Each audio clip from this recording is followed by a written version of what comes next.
Bugün buraya bu şirketin sadece geleceğiyle ilgili değil, kaderiyle de ilgili konuşmaya geldik.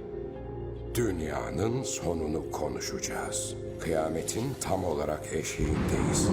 Tedavi edemediğimiz hastalıklar, bizi yok etmeye çalışan dinci devletler, kontrol edemediğimiz nükleer güçler. Bu tehlikeli sulardan geçebilsek bile kaçınamadığımız çok daha kötü tehditlerle yüzleşiyoruz.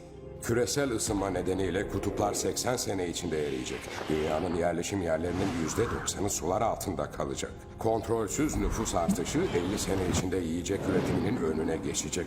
Kıtlık ve savaşlar yaşanacak. Bu bir varsayım değil, bunlar gerçek. Sebep ne olursa olsun dünyamız sona yaklaşıyor. Ama asıl soru şu, bizim de sonumuz gelecek mi? Peki öneriniz nedir?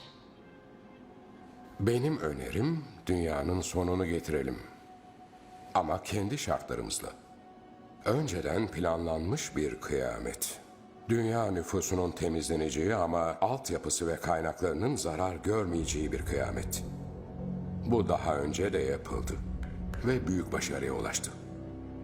Seçilmiş kişiler fırtınayı atlatacak. Yaratılışta yazdığı gibi gemiyle değil, yer altında güvenli bir yerde. Ve her şey bittiğinde tertemiz bir dünyaya çıkacağız.